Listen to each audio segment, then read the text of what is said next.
Attack किया है कि आप कौन से राष्ट्रवाद की बात करते हो, कौन से राष्ट्रवाद की बात करते हो। 4 सवाल पूछे थे कि किसी भी दुनिया के देश के अंदर देश का सबसे बड़ा गद्दार कौन होता है जो देश के झंडे को ना माने, जो राष्ट्रगान अपनी शाखाओं में ना गाए या अपने संगठनों में ना गाए, जो देश के संविधान को ना माने और जो उसी मातृभूमि के, जैसे भारत माता के हमारे सब संतान हैं, सो इसी भारत माता की संतानों को आपस में बैरी बनाए और किसी और देश का हो तो किसी और तो ये चारों प्रमाण है जो गद्दारी के सबसे बड़े प्रमाण है। आप ढूंढ लीजिए चारों प्रमाण जो है किसको लागू होते हैं।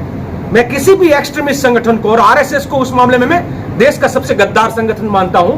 एमआईएम हो या आरएसएस हो, ये देश के जो ओबीसी वाला संगठन हो, तो इस प्रकार के जो संगठन है जो जहरीली सोच रखते हैं, जो हिंदू और मुसलमान को अलग करने की बात करते हैं, एक दूसरे के खिलाफ जहर जो उगलते हैं, वो इस देश के और मेरे देश के झंडे को ना माने, वो मेरे लिए देश का गद्दार है।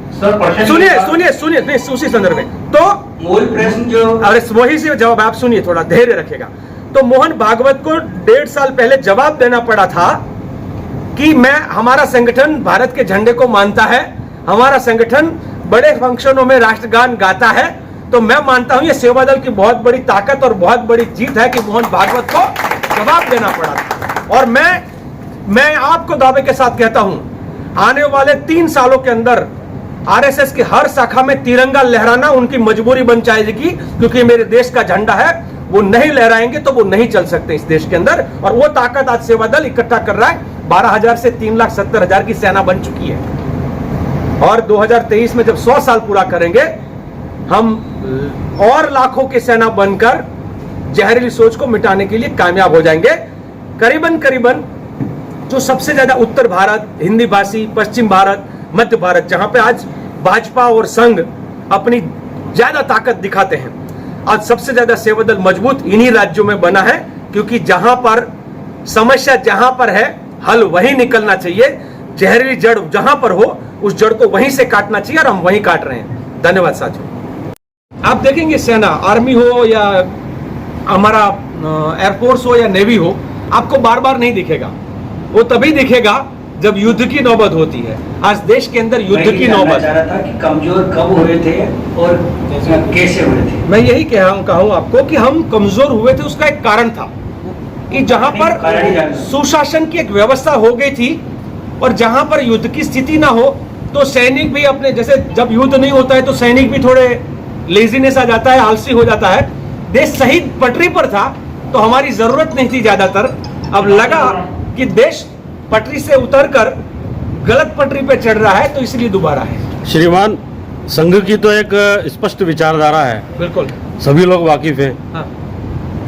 उसी के अगेंस्ट में, उसी के समानांतर सेवा दल का गठन हुआ। तो सेवा दल अपनी विचारधारा पूर्ण रूप से स्थापित करने में इस देश में कामयाब नहीं हो पाया, क्या कारण है इसका? आपकी जो ये सोच है वो वर्तमान के संदर्भ में देखकर आप बात कर रहे हैं। वास्तविकता कुछ और है। भारत की आजादी के जंग में सेवा दल के द्वारा ही इस पूरे भारत में, जैसे भगत सिंह के साथ फांसी पे चढ़ने वाला अगर कोई था तो वो सेवा दल का राजगुरु था, हमारा प्रशिक्षक था।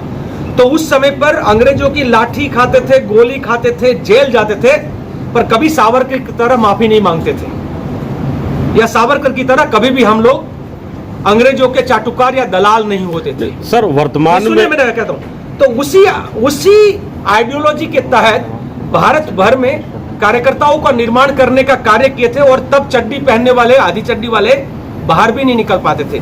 पर जब ये पूरे, मैं मानता हूं सिर्फ भारत में नहीं, दुनिया भर में राइट विंगर्स का एक टाइम आया है। पूरा दशक है वो राइट विंगर्स का है। और राइट विंगर्स का मतलब ये होता है जब देश प्रगति करता है, लोग थोड़े बाकी चीजें भूल जाते हैं कि आजादी की जंग कैसे लड़े, इस देश की क्या समस्या है, क्या नहीं है। और उस समय पर जातिवादी या धर्मांध ताकतें आगे बढ़ती है। और इस देश के अंदर जातिवादी और धर्मांध ताकतें पूंजीपतियों के सहारे आगे बढ़ रही है। और मैं हमेशा ये कहता हूं कि भारत भर में नहीं, सिर्फ दुनिया भर में 4 जो ताकत होती है, एक होती है धर्मांध। मैं धर्म को ताकत मानने में कोई दिक्कत नहीं है, धर्म अलग बात है, पर धर्मांध होना गलत बात है। धर्मांध जातिवादी, सत्ता साम्राज्यवादी और बाजारवादी, ये 4 ताकतें हमेशा जुड़ती है। इस देश के अंदर वो चारों ताकत मिलकर एक दूसरे को सपोर्ट करने का कार्य कर रहे हैं। और इसीलिए आरएसएस आपको ज्यादा मजबूत दिख रहा है, क्योंकि उसमें बैठे हुए लोग धर्मांध हैं, जातिवादी हैं, बाजार के साथ जुड़े हुए हैं और सत्ता की लोलुपता वाले हैं। तो सर क्या कारण है कि सेकुलरिज्म के मान्य सिद्धांतों को स्थापित करने में सेवा दल कहीं ना कहीं कुछ कमजोर या नाकाम रहा है?